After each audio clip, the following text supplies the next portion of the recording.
हर हर महादेव।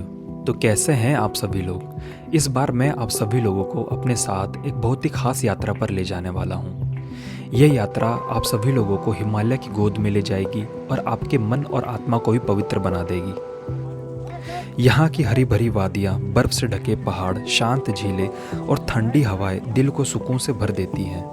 इन सब चीज़ों को शब्दों से बताना बहुत ही मुश्किल है, क्योंकि इन्हें सिर्फ केवल महसूस किया जा सकता है। तो चलिए आप सभी लोग हमारे साथ अमरनाथ यात्रा पे।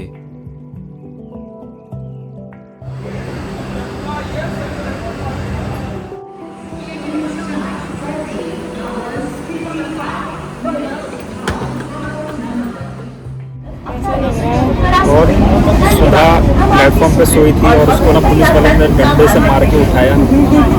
तब से सुधा का मुंह सूज गया है। ऐसा नहीं है, मैं मेरे कोई लोग ऐसे थोड़ी मार सकता है, बस उसने बोला कि हम जाओ। हम वंदे भारत से श्रीनगर पहुंच जाते हैं और श्रीनगर पहुंचते ही हमें ऐसा महसूस होता है जैसे हमने जन्नत की दहलीज पर कदम रख दिया हो। हर हर महादेव। हमने हमारा होम स्टे श्रीनगर में आर्मी बेस कैंप के पास लिया हुआ था। थोड़ी देर आराम करने के बाद हम निकल पड़ते हैं श्रीनगर के दिल में, जिसे वहाँ के लोग रेड स्क्वायर या लाल चौक भी बोलते हैं। यहाँ आने के बाद हमें यह दिखाई दे रहा था कि लोगों में उत्साह की कोई भी कमी नहीं थी। कोई भारत माता की जय के नारे लगा रहा है तो कोई तिरंगे के साथ अपनी फ़ोटो खिंचवा रहा था। इससे यह साबित हो रहा था कि ये आज़ादी हमें बहुत ही ज़्यादा सेक्रीफाइसेस के बाद मिली थी। लाल चौक से कुछ ही दूरी पर थी डल झील, जो आसमान को समेटे हमारा स्वागत कर रही थी। मानो वो हमसे कह रही हो, जिंदगी में तुम कितना भी तेज भाग लो, सुकून तो तुम्हें ठहर कर ही मिलेगा।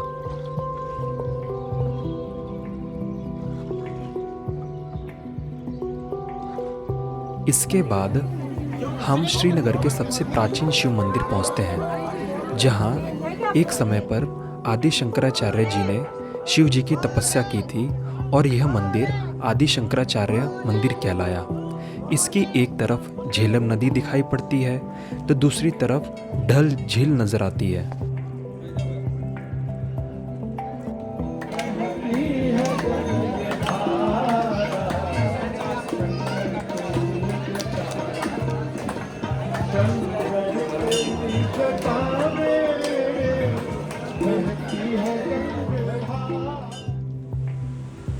हमारे पास यात्रा रजिस्ट्रेशन तो था, लेकिन महादेव के दर्शन करने के लिए वीज़ा नहीं था, जिसको हम RFID कार्ड भी बोलते हैं, जिसके बिना आप अपनी ट्रैक की शुरुआत और बाबा बर्फानी के दर्शन नहीं कर सकते। यात्रा के इस मुकाम पर हमारी मुलाकात ऐसे दो शख्स से होती है जिनके बिना शायद ही हम बाबा बर्फानी के दिव्य दर्शन कर पाते। मिलिए मिनी एंड सुरेंद्र जी से, जो कि आए थे मध्य प्रदेश एंड जम्मू से। इनके साथ हम अपने श्रीनगर से बालटाल तक का सफ़र तय करते हैं और हम बालटाल आर्मी बेस कैंप पहुंचते हैं शाम के 6 बजे। बालटाल आर्मी बेस कैंप पहुंचने के बाद जो हमने सबसे पहला काम किया वो हमने RFID कार्ड बनवाया, और इसके बाद हम अपने अगले दिन की ट्रैक की प्रिपरेशन में जुट गए। फाइनली हमें बाबा के दरबार का वीजा मिल चुका है और हमारी यात्रा डेट थी 8 तारीख की, बट हम कल ही सुबह सुबह हमने 2 बजे का अलार्म लगाया और एक्साइटमेंट हमारे में इतनी थी कि हम 2 बजे के पहले ही उठ गए, क्योंकि अमरनाथ ट्रैक का सबसे पहला माइलस्टोन होता है डोमिल गेट को क्रॉस करना, क्योंकि यहाँ पे श्रद्धालुओं की बहुत ही लंबी लाइन लग जाती है। डोमिल गेट पर आपकी RFID कार्ड का वेरिफिकेशन होता है और आपकी इन्फॉर्मेशन स्टोर की जाती है, और यहाँ से आप अपने ट्रैक की शुरुआत करते हैं, जो कि 12 किलोमीटर का होता है। ट्रैक स्टार्ट होते ही यात्रा का सबसे मुश्किल पड़ाव हमारे सामने खड़ा हो जाता है, जिसको बराड़ी मार्ग बोला जाता है। डोमिल गेट से बराड़ी मार्ग का टोटल डिस्टेंस है 6 किलोमीटर्स, और ये स्ट्रेच बहुत ही मुश्किल होता है क्योंकि इसकी चढ़ाई बहुत ही ज़्यादा खड़ी होती है। हर हर महादेव। सबसे डिफिकल्ट स्ट्रेच पे है हम लोग, रेल पटरी, बस कुछ ही दूर और वहाँ पे ऑलमोस्ट कवर हो जाएगा टफेस्ट। बराड़ी मार्ग पहुंचने के बाद हमारा नेक्स्ट माइलस्टोन होता है संगम टॉप।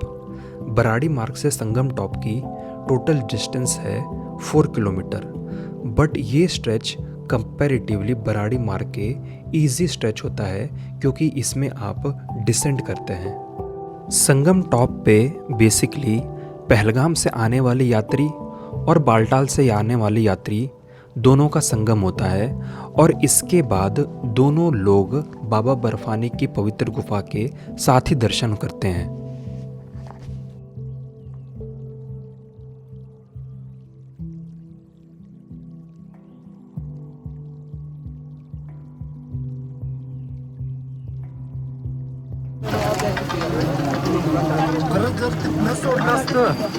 ये जो है वो है बालटाल, ये जो है वो है पहलगाम।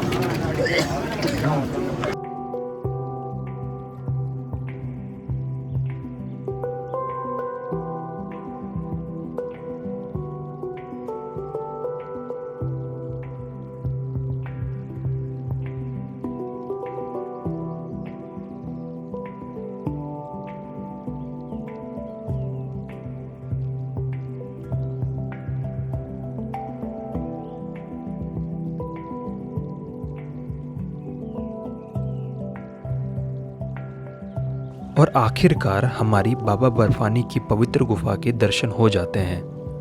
जिस पल का हमें पूरी यात्रा बेसब्री से इंतज़ार था, वो गुफा हमारे सामने मौजूद थी।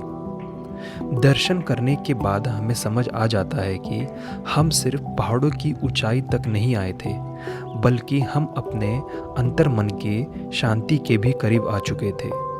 शायद इसलिए ही लोग कहते हैं अमरनाथ यात्रा सिर्फ एक ट्रैक नहीं, एक फीलिंग है जो हमेशा हमेशा के लिए आपके दिल में बस जाती है।